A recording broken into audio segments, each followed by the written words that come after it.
औज़ुबिल्लाहि मिनश्शैतानिर्रजीम बिस्मिल्लाहिर्रहमानिर्रहीम। मैं शर्जील गोपलानी सरपरस्त आला और सिटी ताजी इत्यादि अध्यक्ष। इस वक्त शहर में जो पगड़ी के कानून का और बिल्डिंगें सील करने का जो एक तूफ़ान मचा हुआ है, मैं कराची की आवाम से ये बात पूछना चाहता हूँ कि आप लोग अपने हुकूक़ के लिए आवाज़ क्यों नहीं उठाते।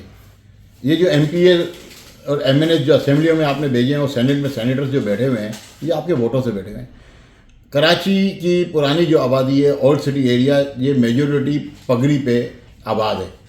शरन पगड़ी जायज़ भी नहीं है और कानून जो है ऐसा है नहीं कि जो पगड़ी पे जो लोग बैठे हैं वो सिक्योर हो सकें।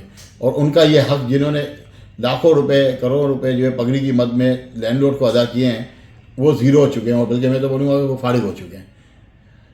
क्यों असेंबली में कानून पास क्यों नहीं किया जाता। बेसिकली हम कभी फैसले पे बैठते हैं और लैंडलॉर्ड और जो लोग किराएदार सही होते हैं तो 55 और 45 पे फैसला होता है।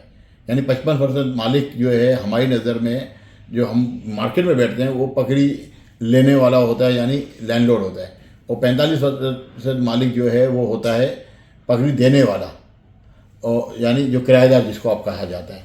तो खुदारा मैं हाथ जोड़ के सिंध गवर्नमेंट से रिक्वेस्ट करता हूँ कि पगड़ी का कानून पास करें। जो लोगों ने आपको वोट दिए हैं उस वोट का हक निभाएं, क्योंकि ये ज़्यादती है कि लोगों ने आपको आप ओवरनाइट रोड पे ले आएँ।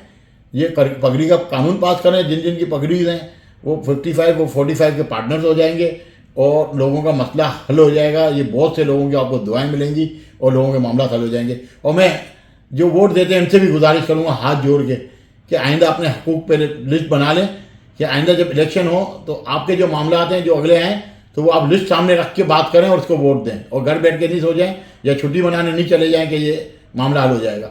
आज आप अपने हक के लिए निकलोगे तो कल आपका हक वापस लौटाया जाएगा। अदरवाइज आज आपके साथ ज्यादती हो रही है, कल आपके बच्चों के साथ भी ज्यादती होगी। बहुत बहुत शुक्रिया।